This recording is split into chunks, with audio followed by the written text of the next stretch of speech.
controls right now. Okay. PGA Nation, we're surprisingly back with a season recap. What a season it was. We brought most of the boys with us. Spence couldn't make it tonight, but that's okay. We got the Model Maniac here to take his spot and represent the audience for the season recap this season. Byron, thanks for joining tonight.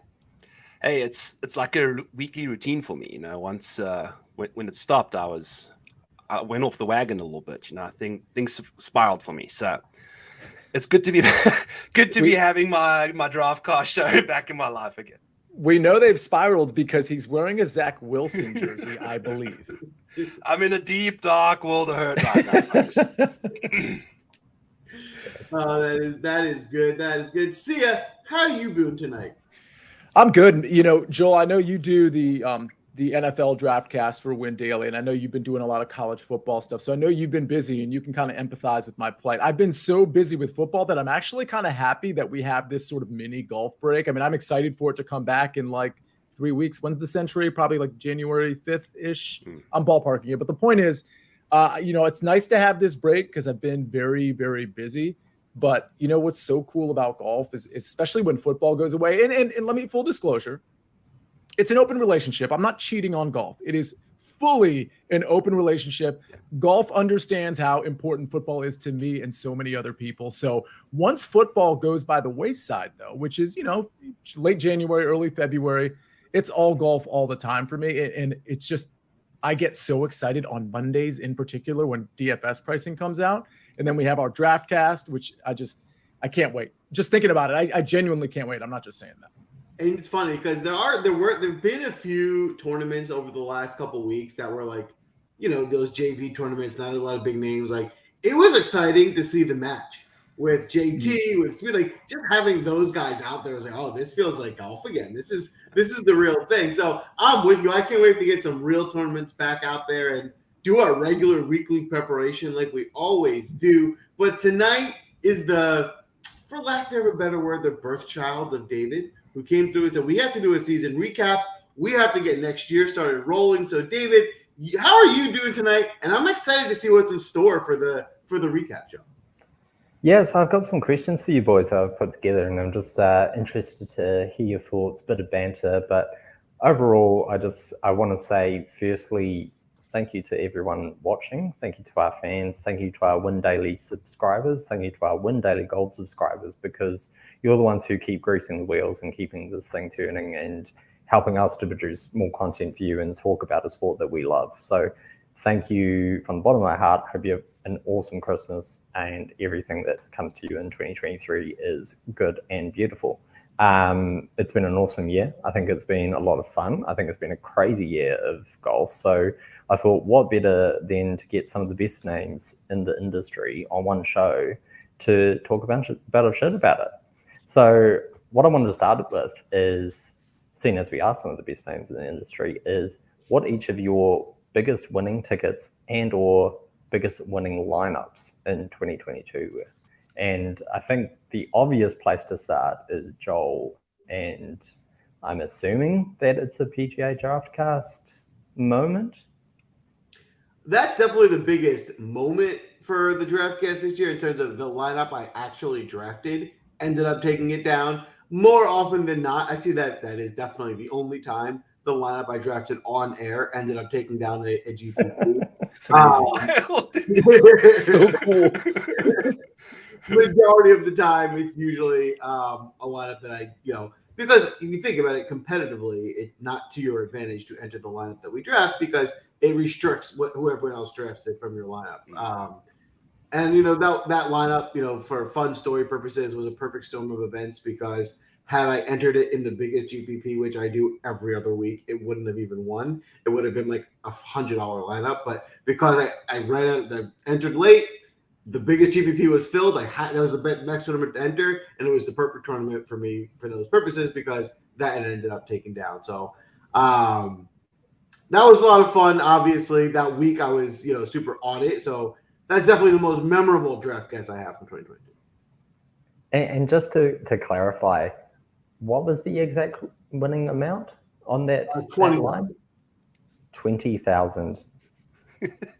Which for the record, I gotta say this because it's Joel. Like that's like a small win for Joel. I mean, it actually is. That's the crazy part. Just bumped as it. It's a world-class win for me. Just so we're like I'm not trying to pretend I'm on his level. Like that is a win that I'd be buying shirts that said 20K on it just so people would ask me about. Hey, what's that? Oh yeah, let me tell you. Got 5 minutes? Yeah. Listen, around you got the YouTube link that you got, like you're explaining why you got the 20K on the front of your shirt. Exactly. As you're just walking away, just take a note down of the link on my shirt. Yes, here's my card. It has the YouTube link on it. Fantastic. I mean, going to you, Sia, what was your biggest winner or your biggest winning ticket of the year? Yeah, I'll go to winning ticket because those were easy for me to kind of just like recall. So I have two. One was 60-1 and one was 80-1. The 60-1 one is near and dear to my heart because it was a first round leader. It was Tom Hoagie at the Shriners plus 6,000. But the cool part about that was that it was one of the first times we had rolled out the easy button play. So if everybody remembers, by the way, Carmen, Ed, Edward, Ivan, everybody on here, thanks for joining us. And hit the like button on YouTube if you can. But what was really cool about that was, for everybody that doesn't remember, right, we do our first round leaders at the end, but then we pick one isolated play that is the quote easy button play that I do and Joel has helped me with. And it was Tom Hoagie. And boom, the easy button play comes in. But my proudest moment from a ticket standpoint was, and I tweeted this out for everybody, and I mentioned it on the First Cut pod on because I was doing a recap show with Rick on Thursday for round one of, it was the Charles Schwab Challenge. And I said, man, Sam Burns is 80-1. He doesn't have that many talented golfers to pass. It was really like only one guy in his way, but he was like 6 or 7 strokes back. And I remember saying on the First Cut and tweeting out, like, this is a very irresponsible number. I actually used that word in the tweet and on the show. And boom, on Sunday, he's lurking and he closes it at 80-1. Not only do I hit, but some people who had seen the tweet or heard it on First Cut followed, and of course in WinDaily, because it was in the WinDaily Discord as well. That was really cool. That was by far my happiest moment. I was in this room watching that go down by myself, and it was one of those moments where everything broke perfectly. I'll just add that was a really cool moment because it was one of those times when you tweeted it out early enough where a lot of people backed it. It got around, so you weren't alone in it. Like a lot of people were on it with you. So when it hit, it was like a team hit. Yeah, 100%. Yeah. Those are the best ones. One thing I love about WinDaily is the community that we have both in our YouTube channel, but also in the WinDaily Discord, which you should absolutely get into. There'll be a link down below. But the community that we have and those shared wins and celebrating each other's wins, I think is such a unique part of this show. And, it certainly was when that Sam Burns hit at that irresponsible number. So be responsible by being irresponsible by backing Sia's tips. When it hit, it was a big deal. So it was awesome winning ticket. I'll give you mine. Mine was, I've got one in play and one outright winner pre-tournament as well. So my biggest winning ticket pre-tournament was I had JJ Spawn at the Valero Texas Open, which was 150-1. So that was just an insane hit, and just seeing him go down that 18th hole and try to give it away at the very last moment was it was nervous times. It was nervous times when you got your big triple-digit ticket coming down. But fortunately, he had enough of a buffer. He had kind of 2 or 3 strokes standing on the tee, going down the last against Matt Kuchar of all people, and managed to take it out. And my second one was, like yourself there, was an in-play ticket, which I dropped in the WinDaily team. And that was for the Italian Open, actually, on the DP World Tour. As most of you guys will know, I cover both PGA and DP World Tour tournaments. And subject myself to golf on both sides of the Atlantic. And that one was a case of, I saw a very definite edge in terms of the weather. And you guys know that I'm pretty sharp in terms of my forecasting and using that to my advantage to get an edge over bookies and over other punters. And I saw an edge basically where the morning was just going to be so significantly calmer than the afternoon. Now I started deep diving down the leaderboard to guys who were sort of like 5-6 back. And there was Robert McIntyre, who was sitting there at 125-1, only 5 back, early morning tee time, and I just went like, this is a case of like he can very easily go out there and shoot 6 or 7 under, and he's going to be 1 or 2 shots off the lead, and then he's right back in, and that 125's gone. So not only did he do that, but then he went on and won the tournament in a playoff against Matt Fitzpatrick. So those are my two. And Byron, Model Maniac, we know that you always had in a big way. So what were your best winners of the year? What were your best moments? I don't know. I didn't have any big numbers because I hit every single Cam Smith win. I was on every single one from the Tournament of Champions through till the Open, all 4 of them. And then Smart. Yeah, and I've been on every Tom Kim win. So I find these Australians as a South African and ride them. I don't know why. It's just how it happens. But so they were all pretty 40 to 1 or less type tickets. But I did have a Pebble Beach DFS lineup where I finished a first and second for $100 and $80 for $3 3 entry. It was the one week I took off. I think I made it from the crapper. And I had Seamus Powers. I had Tom Hoagie. We won it. And Matty Fitzpatrick, Seabass, Joel Damon, and Luke Donald in the winning lineup.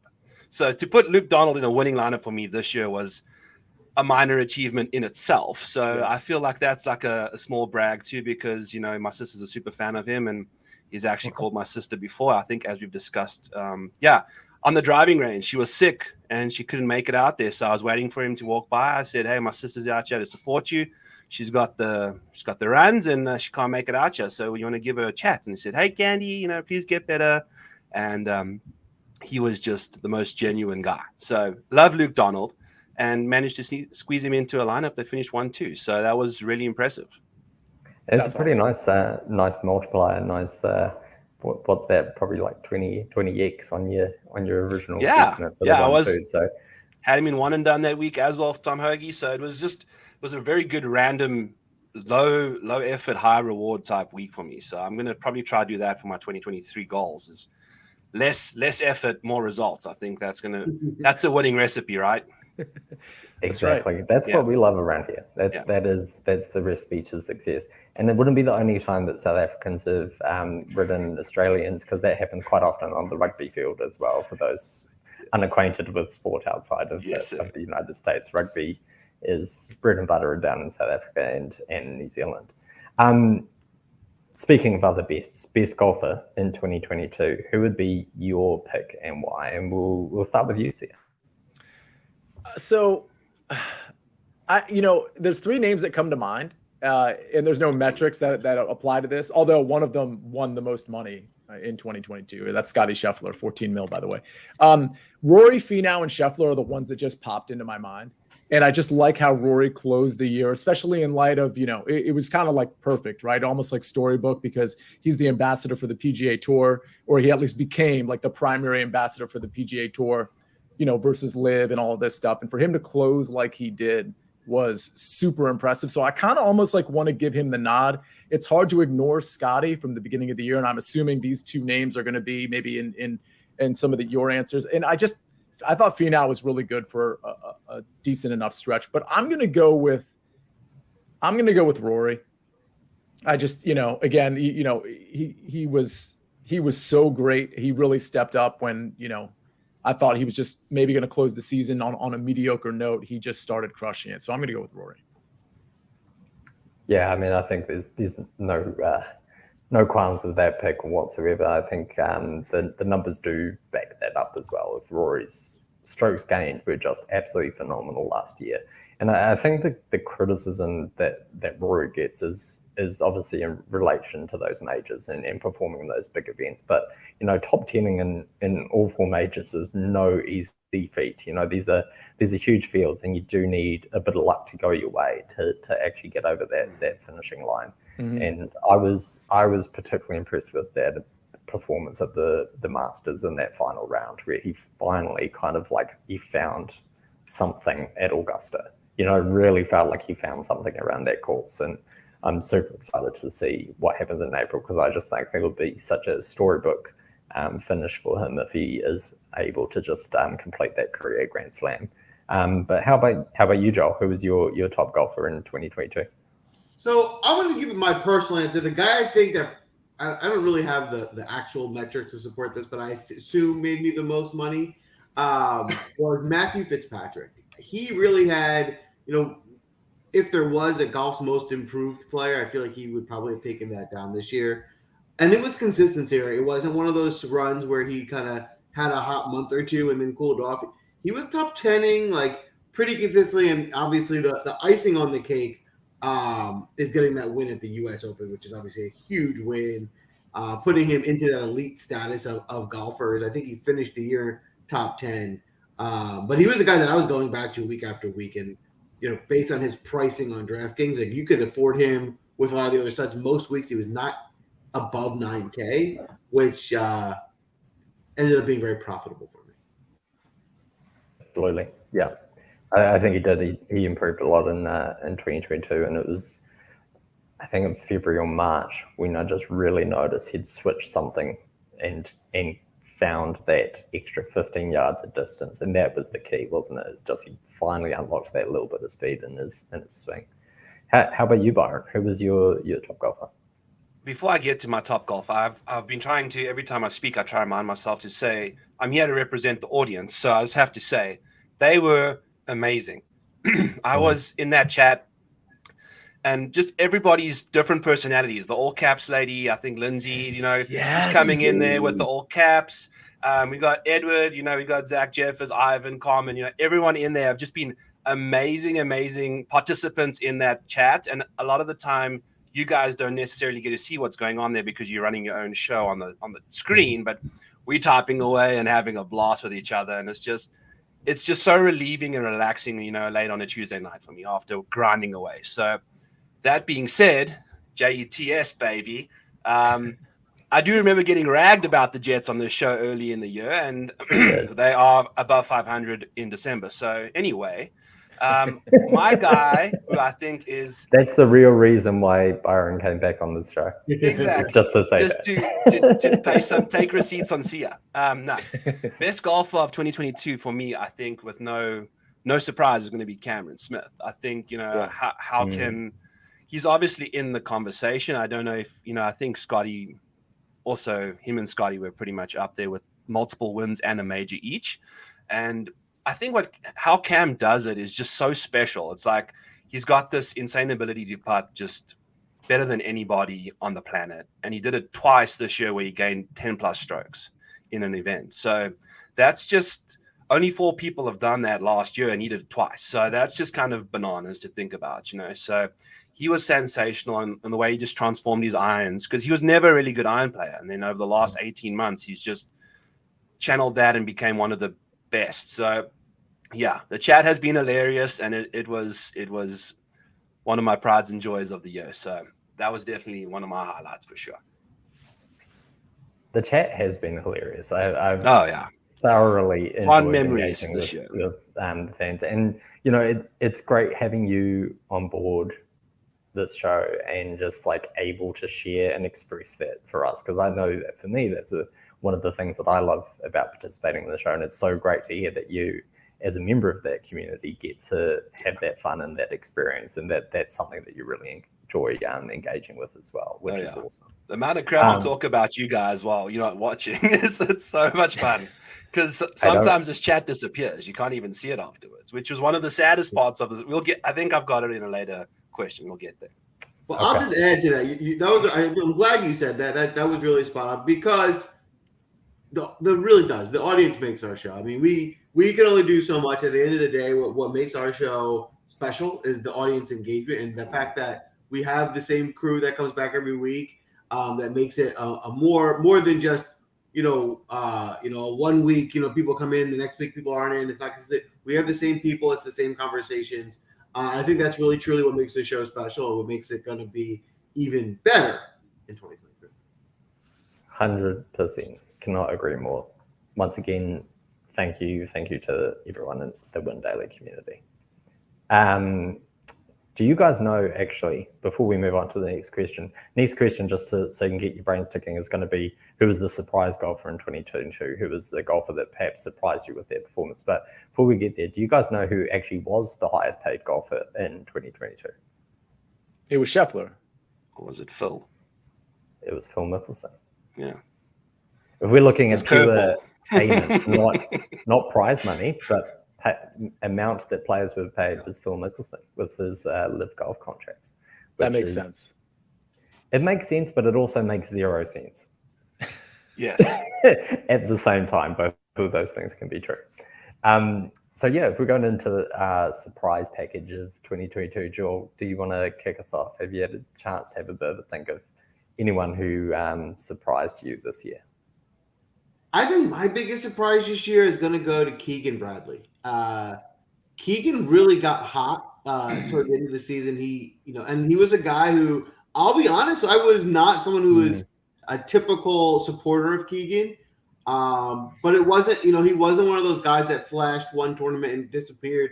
He was pretty consistent toward the end of that season. He had a few really good results. So, I think he finished pretty decently on the total earnings at the end of the year. So I'm going to give that surprise golfer to the Keegan Bradley in 2022. Who would have thought that having taken away green reading books would have helped Keegan Bradley putt better? That's all he needed. Right? Less information. Yeah. Work less hard. That is the secret. How about you, Byron? I'm going to say rookie of the year, Cameron Young. I'm going to take the low-hanging fruit there. I mean, who saw him coming in here and just, wow, what a golfer he is. And, after 1 year of just showing us what he can get up to on any golf course, Harbour Town, major venues, PGA Championship, Southern Hills, wherever. Throw this boy any golf course. This guy's a contender. The putter went a little rogue on him towards the end of the year, unfortunately, which I think didn't allow him to capitalize as much as he could. I think the putting is going to be a thing for him the most because the ball striking obviously is like unrivaled. This guy, I mean, geez, dude, he makes Rory look like me.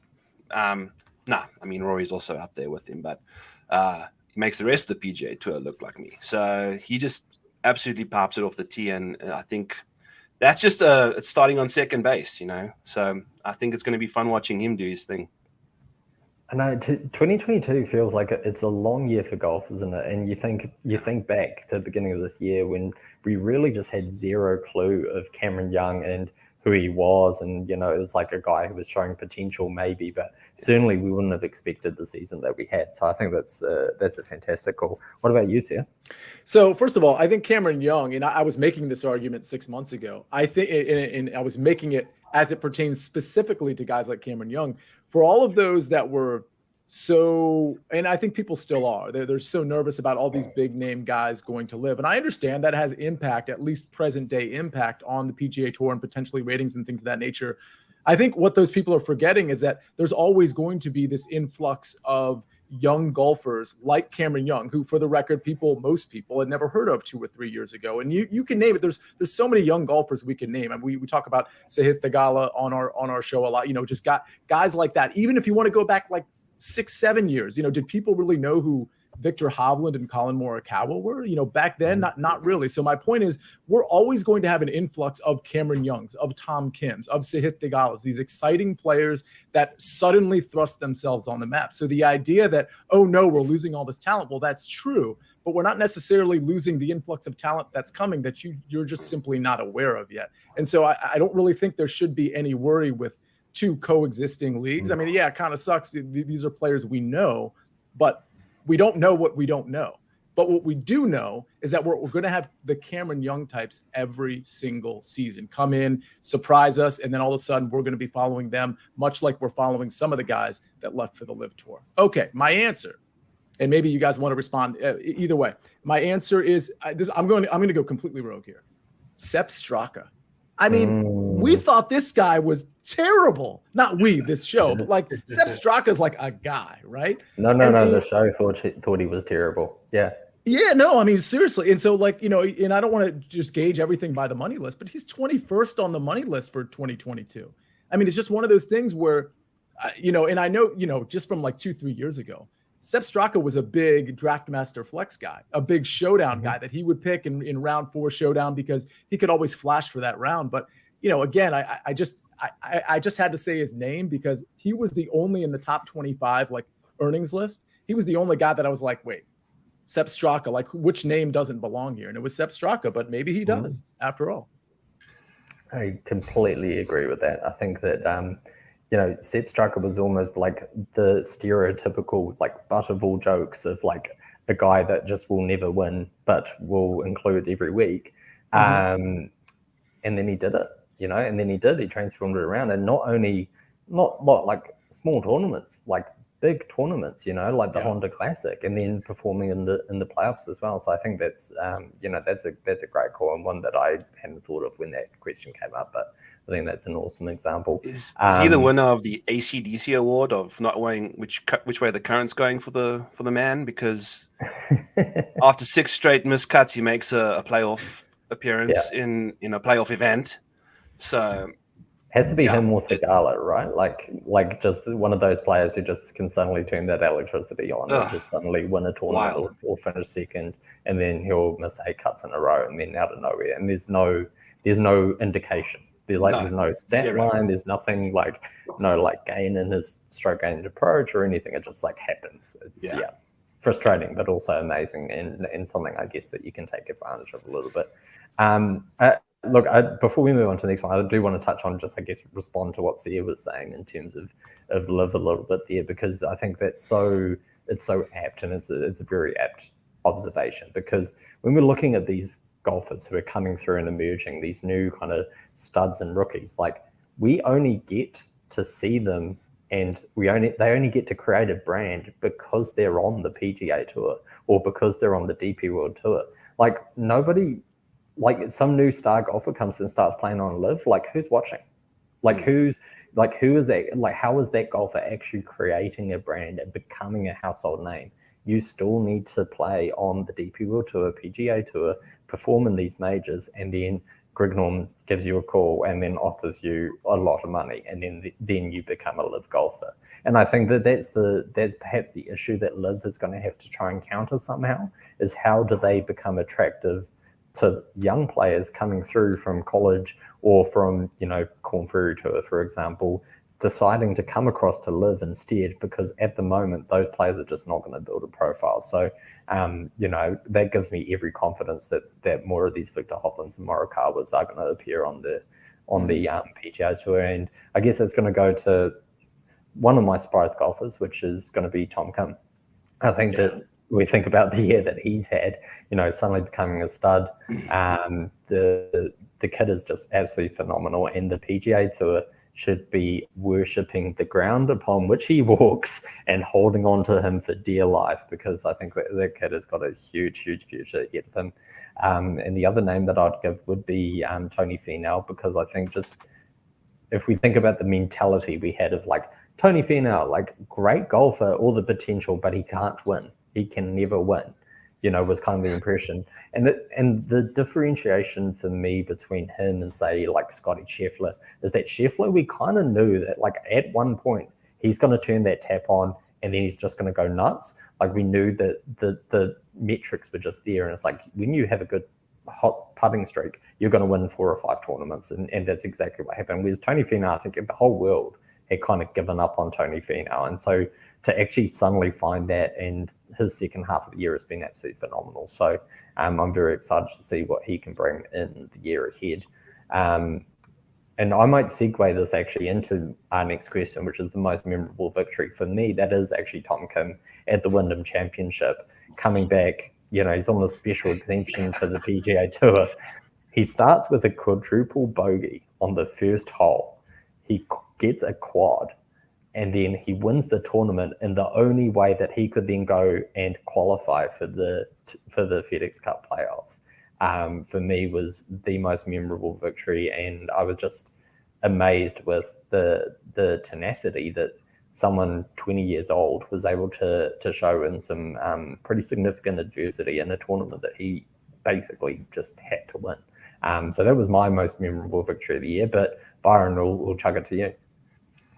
I know I keep going back to it, but it was Cam Smith at the Tournament of Champions. If you want to bar the name from the show, feel free to let me know. It's been half an hour in. I've said it multiple times already. But he went up against Jon Rahm, who was basically the world number 1 at the time. Like he was the guy to beat. He was the boy. And he went up against Rahm on a big boy golf course, toe to toe. It was like pretty much him and John Rahm, and I think he broke Rahm because Rahm hasn't really been the same since then, right? Like John Rahm broke the PGA Tour scoring records, right? But Cam did one better. And I think that's just so difficult to understand. I think he shot 35 under par and then John shot 34, which is ridiculous. And to shoot 34 under par and not win a golf tournament is just nuts. So I feel like that was pretty memorable for multiple reasons because it set up, it was a beautiful forecast for what was to come on in the year. And man, he's a baller, man. He's not afraid, that guy.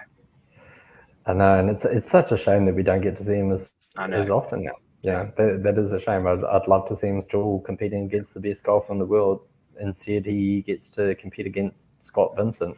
Jedi Morgan or whatever. Is that a computer-generated name or is that a real name? That is a fake name. It's definitely a fake name. I chucked it into the computer and it just spewed that out. So, Sia, give us a name for you of who was your most memorable victory. So I say this obviously it's Sam Burns at the Charles Schwab Challenge, but I say this next one because it gives me hope in DFS when I go with Team No Putt. Of course, it's Luke List at the Farmers. That's my answer. It still hurts. It seemed so obvious as well, didn't it? Like afterwards, it's one of those things where you're like, of course he wins here. Of course this is the tournament he wins.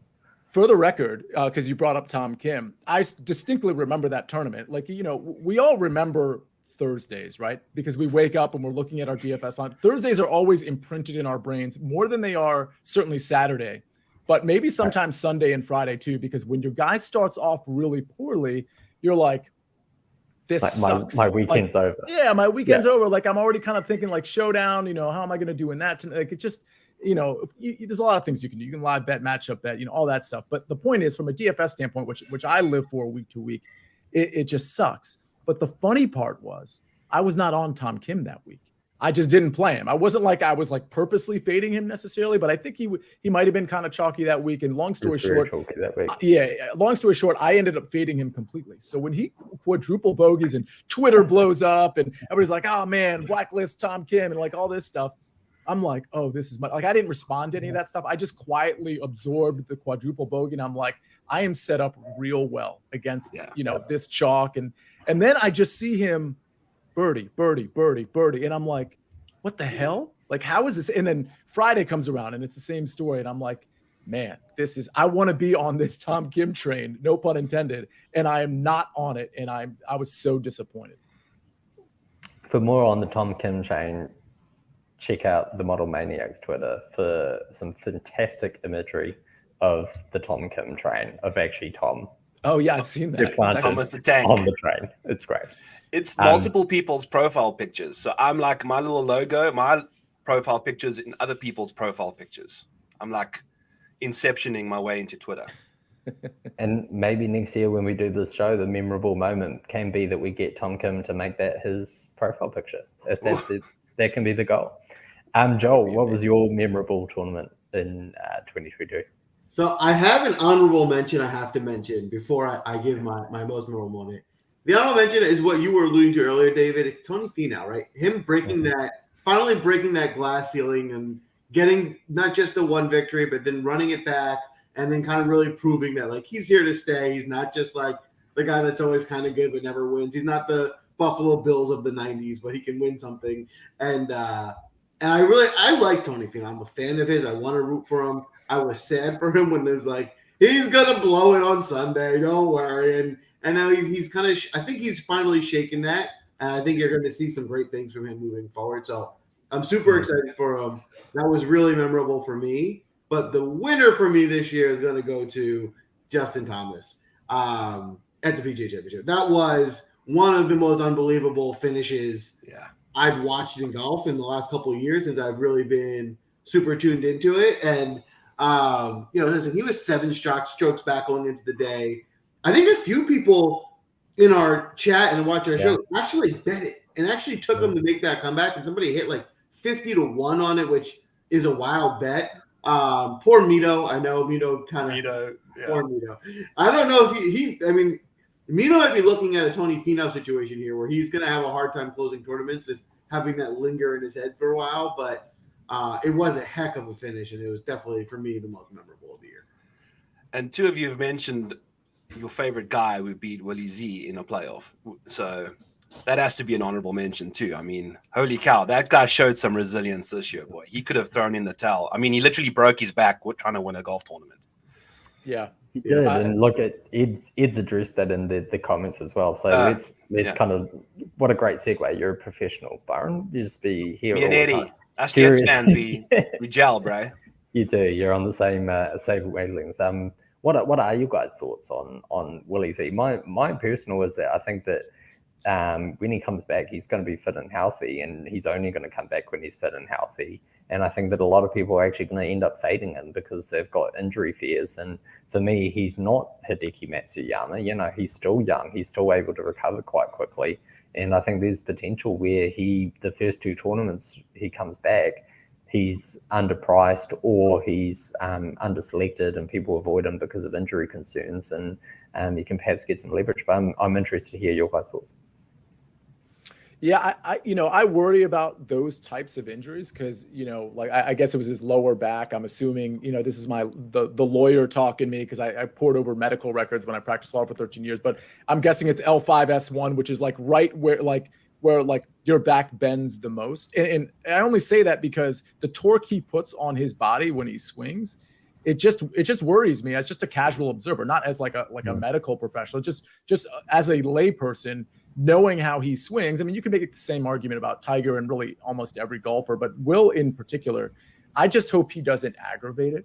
I mean, if he aggravates it in 10 years, okay, so you get surgery again and you're fine. But like, I just hope he doesn't aggravate it. Like my worry initially is going to be, is he jumping back in without really with the mindset of, well, I'm not really focused on winning as much as I'm focused on just getting to competitive golf and like kind of feeling how my body works through this and that kind of thing. So that would be my worry playing him in the first, handful of tournaments. But the Willie Z call is so good when it comes to I guess the FedEx St. Jude. Like watching him win was definitely one of the coolest moments of the year. But honestly, like my thought on him is I'm a little worried, but he is young, you're right. And the younger you are, the more likely you are to bounce back quickly. So he's playing the Century, right? Isn't he playing in that? He was meant to return for the Hero, I think was the aim, was the Hero World Challenge, and then he had to withdraw before that, and that's why we got Sepp Striker into that field. We got Sepp Striker because of Tiger. Anyway, he was meant to return fairly recently and then had to call it off because he still needed a bit more recovery time. So gotcha. I don't know. For me, first, L5S1 make an appearance on the show like that. That is the kind of level of expertise that you can get on the WinDaily show of the particular herniated disc that Willie Z is likely to have. I just confirmed he is playing Century Tournament champion. Okay, so he'll be back in a few weeks. I think that. Look, it's all going to depend on ownership numbers for me. If he comes in like 6 or 7% owned because everyone's so concerned that he's not going out there because he's feeling bad. He's going out there because he's feeling that he's recovered to the point that he can play. So, and he would have had practice rounds and things like that before, and he would have been trying to get back up to that 100% speed. I do take C's point. He's a skinny, slim framed guy, and he generates all his speed through his back. So it's kind of not that surprising. But Joel and Byron, before we move on, do you guys have any thoughts or you want to touch on that at all? It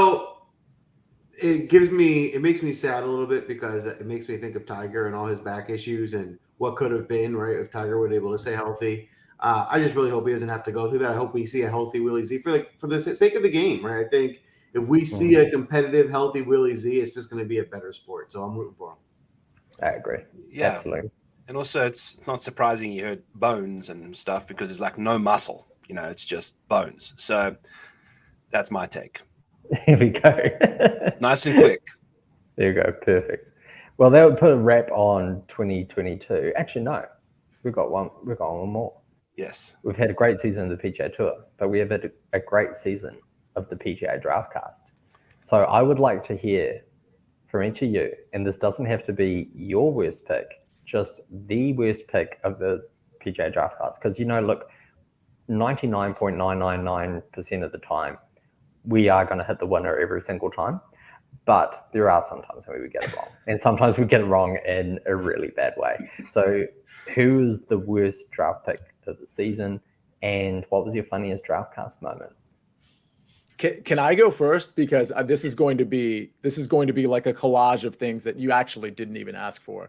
I don't remember my worst DraftCast pick, but I'm pretty sure to make a lineup work, I picked Jim Herman in one of the DraftCasts. And it was like strictly like course history, and it was like 6,100. And I'm like, you know what? I like Jim Herman. Like as a Twitter personality, he wasn't active on Twitter this year, but previously he's been very active on Twitter. And anyway, he's performed well in the past. It's just like 1 out of 50 times. The point is I'm pretty sure I drafted Jim Herman at some point. So yeah, shame on me. But the funniest moment, the reason I wanted to go first, partly, was because I was going to steal everybody else's funny moment, because it was a moment that I wasn't even on the DraftCast. And Byron, I don't believe, was on the DraftCast either. So 2 of us were not on the DraftCast when this happened. And I can tell you that I was getting off a plane to go to DC. I get on my phone. I was actually in a cab as opposed to an Uber because the way National Airport works, whatever. So I'm setting the scene for you guys. It's at night. Obviously, the DraftCast is at night. And I pull up the chat. I've got my earbud in, and I'm listening to the show. And that's when Deckygate happened. And I was certain when it happened because Joel wasn't paying. Joel's a great host, but when I'm not there, he can't seem to pay attention to the chat. And he wasn't paying attention to the chat. And Deckygate sprung. And I am telling you, and everybody that's in here, and I wish we had the entire audience in here from like a regular episode, because every single person in the chat was so funny and was so active that literally in that 20-minute cab ride from National Airport to Chevy Chase, Maryland, I am giggling to myself with a stranger in the front seat driving, and I can't stop giggling. I even get out of the cab and I'm like, I'm at my destination, and I'm still like, I refuse to go in to see my mom. He's dropping me off at my mom's place. I refuse to go in so I can wait for the DraftCast to end, because the whole Deckygate thing was continuing to happen. It was so awesome.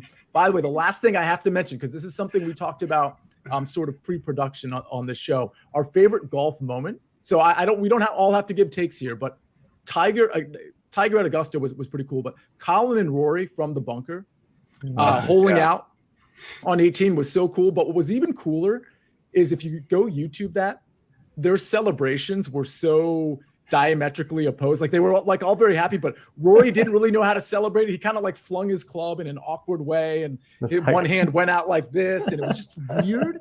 And then when Colin steps up and he hits his, and it's almost like he like knew what was going to go in, and he's like at a trick shot contest where he like always makes that shot, because he just kind of puts his hand up and he's like, yeah, you know, I can do that too, kind of thing. Anyway, go back and watch that and focus on both of their celebrations, because it's subtle, but it's epic at the same time.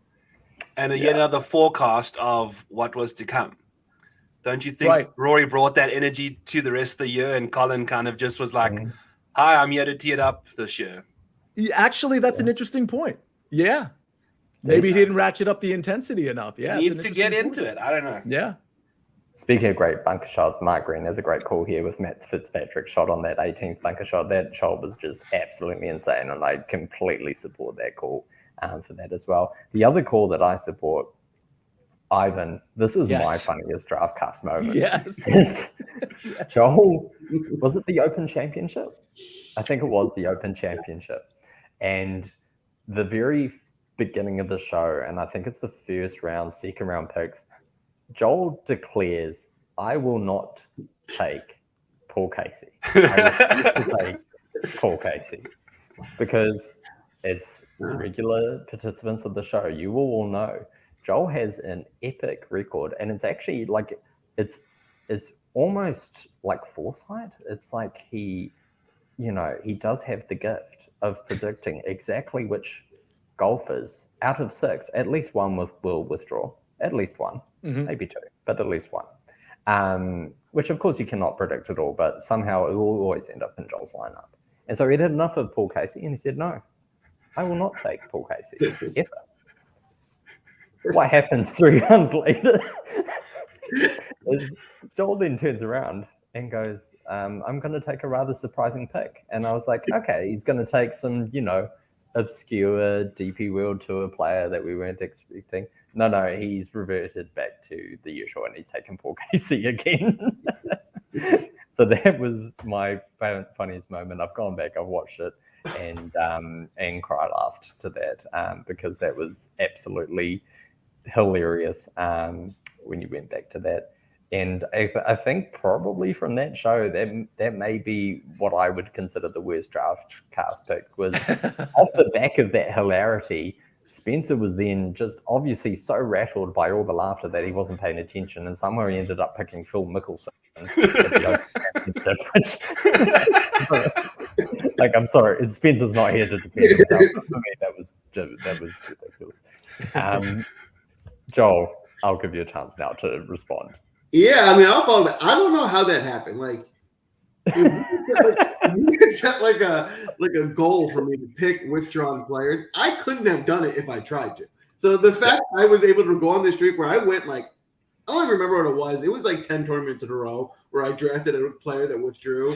And it got to a point where, like, yes, a few of them were like risky picks, and like I knew that was possible. But then guys who were completely healthy were coming out of nowhere and withdrawing. And I was like, oh. It got to me for a while. I was like, I don't know how this is happening. And this was early in the season. So then I think this already happened. I was already in this withdrawal streak, and the Masters happened. And I think, and I might be wrong, I'm pretty sure I took Tiger Woods in the Masters draft. And it was kind of like, what are you thinking? Like, obviously, why would you take Tiger Woods? He can barely walk. He's probably going to withdraw. And I think Tiger didn't. He ended up playing all 4 rounds. So, well, it was still a terrible pick because he looked good for 1 round, and it was kind of, well, maybe he'll compete. But he obviously couldn't really walk and can only do so much at that point. At least he played all 4 rounds. So you know what? Maybe this shouldn't qualify because it wasn't as terrible as every other draft that I had where I had someone withdraw. At least he played all 4 rounds, so it counts for something.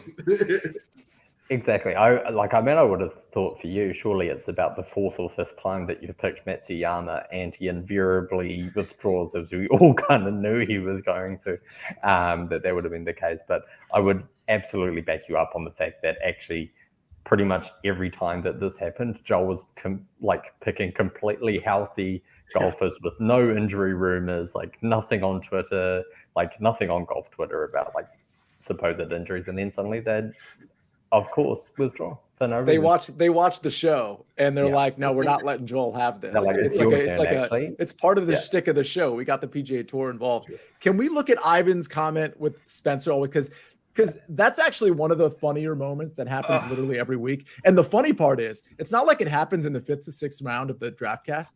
It's usually like Joel goes first or something, and he's like, I'll take Tony Finau. And then you see Spencer like squirming, and he's like, well, I don't know what to do. This draft has completely got turned around, and I'm in a spot here. And it's like, there's one pick. You just picked Tony Finau, that's it. What are we doing here? And then by the time it gets to like the 5th or 6th round, then he's like almost like off the show. He doesn't know what to do. Yeah. And I mean, that would be up there as well. Is one episode where I did steal a pick from Spencer, and at least 1, maybe 2. And then he was like, I don't mean to curse. I don't usually curse, but this is a fucking shit. Yes. I remember that vividly.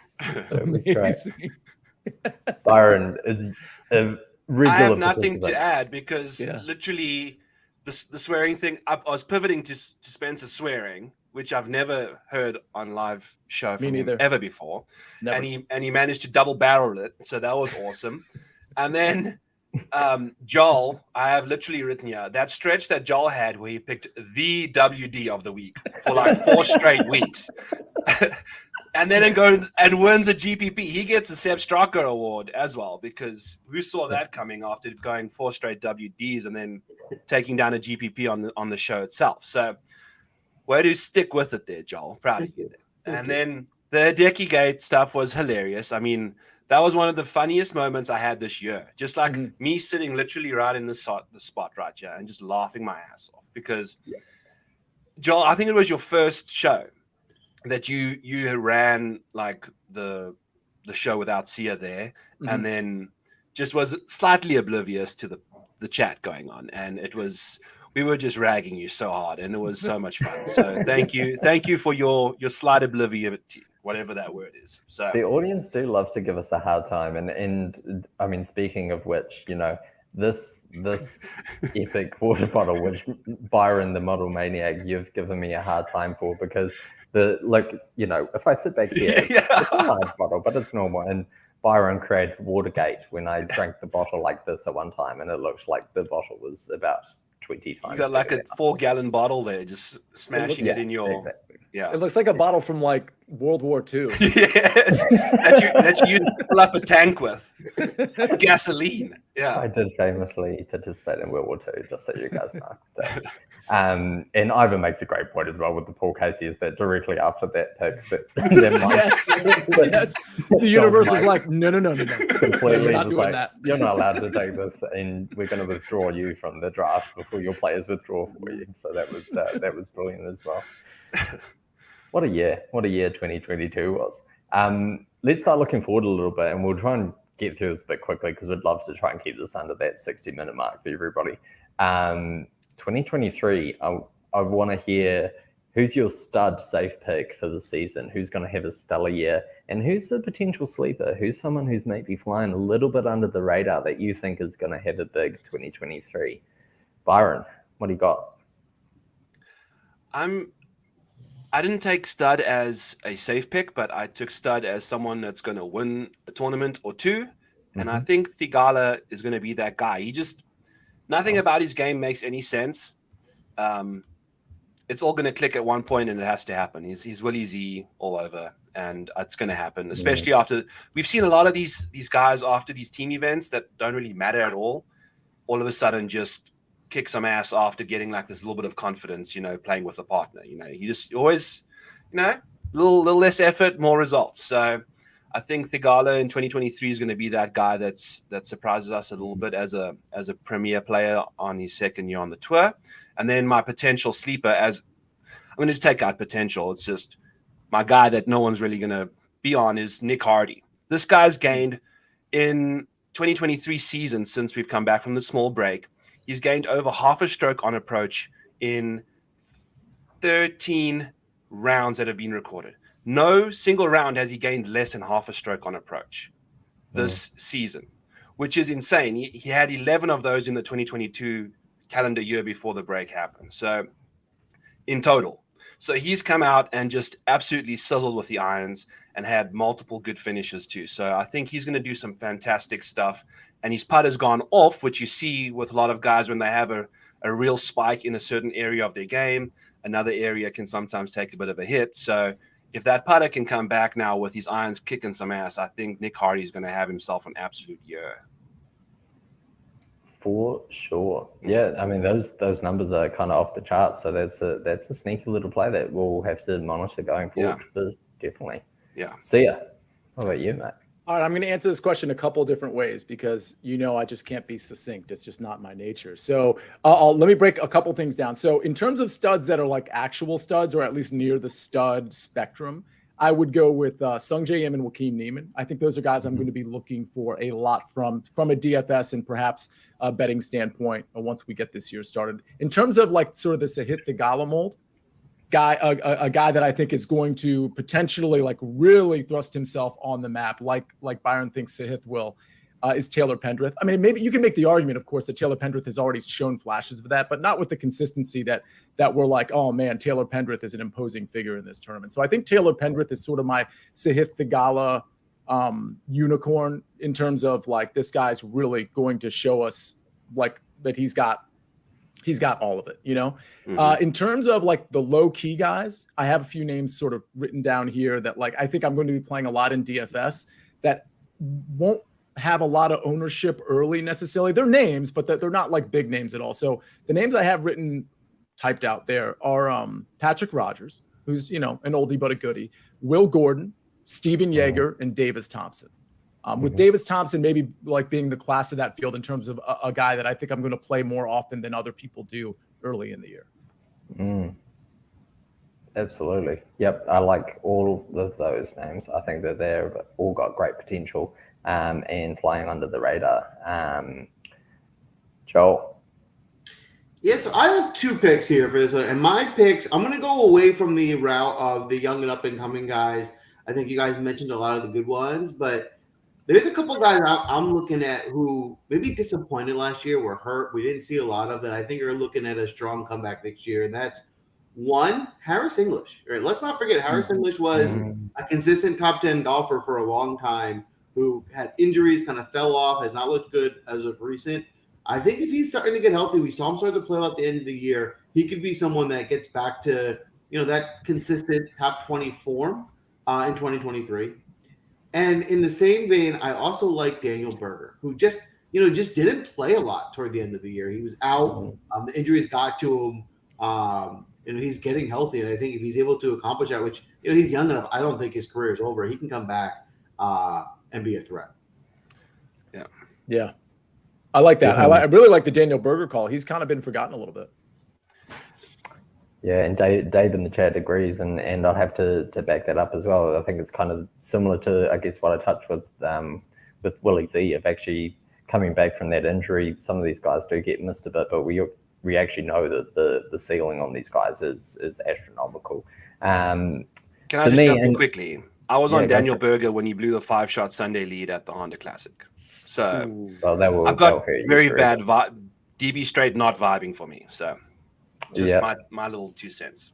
Ouch. Yeah, and they can burn. But here's the thing. Do you know what? In my time, I've seen so many golfers who have been in position on Sunday and absolutely carked it and shot 8 over. And someone on the final day always seems to do that. There's at least one of the guys in the top 10 who somehow manages to shoot a 79, and they've been shooting 63s all week. But I do think we've seen Daniel Berger contend enough that if he can overcome that mental hurdle and that PTSD from what was obviously a very painful disappointment, that you've got that potential there. Mark Green's chucked out one of the names that I like. I think Dean Burmester is going to have a really sneaky year on the PGA Tour. He's a guy that I kind of know and love from the DP World Tour. Distance off the tee, on point, can spike with the putter, great on approach. I think that added distance on particular courses is going to be a real asset for him, as it is for Wyndham Clark. I think Wyndham Clark has got a lot of potential going into this year. We've actually seen him gain a little bit more consistency in 2022. I think he's someone who's quietly been sitting at that kind of high 6, low 7K kind of range in DFS, when he really does have the potential to go out and win a tournament in 2023. So I think that there's a lot of potential there for him as well. And the last one's probably not as much of a surprise, but I'm going to back up that Aaron Wise is going to have a very, very big 2023. I'm going to go out on a limb. I'm going to say Aaron Wise is going to win at least one tournament, maybe 2 or 3. Wow. I'm high on him. I like it. I like Aaron Wise. Yeah, me too. Before we wrap it up, I've made an outrageous prediction. Last question of the evening. What is your outrageous prediction in 2023? So Aaron Wise to win 2 or 3. I'll tell people that my only outright ticket that I have going into 2023 was put back in July, I think after Tony Finau's first victory, on him to win the Masters at 40-1. So that's the only outright that I have in 2023, and I still really like that bet. I think that's a very good number on him, which you will not find anywhere else. But yeah, who would like to go first once you've thought of an outrageous call? I can go first. Keyword outrageous. Joel. I know this is really outrageous, but I'm sticking with the theme. I'm going pretty outrageous here. My outrageous prediction is that Colin Morikawa will gain strokes in one tournament putting this season. But only one. But only in one. I'll edit that and say 4. It'll be all the majors. In all 4 majors. Wow. Go look at his stats, dude. He putts and chips double better, like double better. When it gets to the majors, yeah. Yeah. I mean, he's kind of majors. like the Brooks Koepka, right? Like he can kind of just turn it on in the big tournaments. So that is absolutely outrageous, Joel. That is even more outrageous, Byron. Byron, do you have any other outrageous tips for us in 2023 that you picked out? Joel's going to go a full year of selecting players without having them with WD on him on the show. He's going to go a clean year without no WDs. He's had like 4 generations worth of WDs in 1 year. Yeah. So I think it's time for some positive regression, Joel. Yeah, and then I've got a Max Homer 80-1 ticket to win the Masters. Let's go. Wow. Okay, so that's a nice transition because because you brought up outright odds, David, a second ago. Because I have an outrageous prediction, of course, but I felt like I wanted to put a number to something too. So my outrageous prediction pre-show was going to be, and still is, Tom Kim. This is outrageous, right? Tom Kim wins 3 this year, not 1, not 2. He wins 3. Okay, but here is my outrageous prediction for the Masters. Max Homa at 80-1. I like it. But I got a guy at 65-1 that I'm telling you right now. This is my easy button call. I'm making this call on December 13th, 2022. And the Masters are early April. So what are we, almost 5 months away? That's kind of weird and depressing. But the point is, Tommy Fleetwood is winning the Masters. You're welcome, everybody. 65-1.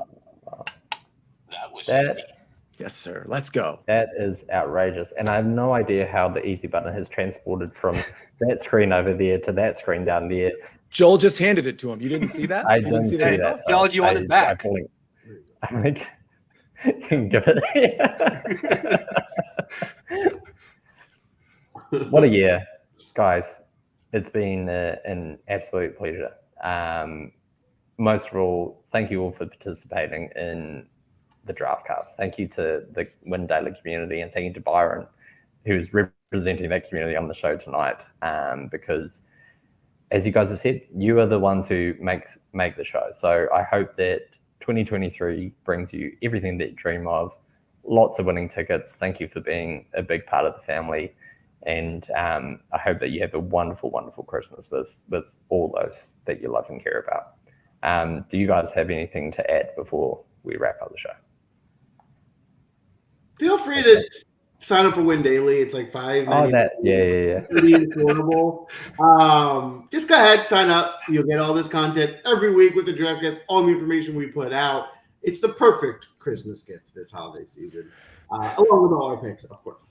Well, especially if any of you do NFL. Like for any of you that are listening that maybe you're already in WinDaily, but maybe you don't know that it's literally $5.99 a week, but you don't only get the golf content, and a lot of which is put in Discord, but you get like the NFL stuff with Sticks Picks and Ghost and all of those guys. Like we have 3 weeks of the regular season left, 3 or 4 weeks, and then we've got the playoffs. So I mean, this thing goes till late January, February. So there's so much content with NBA as well. So yeah, I mean, Joel, it's a good call out because again, some of the people listening, maybe you already are members of WinDaily, or maybe you joined somewhere else. But the point is, everybody should kind of know about this deal on WinDaily, and also everybody should check out Byron's work at Rotoballer, but also just go to the Model Maniac, because I think all of you probably already follow him in the chat. But if you don't, give him a follow because he puts out great content too, and it's usually before our show, so you can go to his show, and you take a little break, and you come to our show. So it's pretty cool. Tuesday nights are reserved for Model Maniac and me. The only other thing I wanted to say was sports. So I'm good.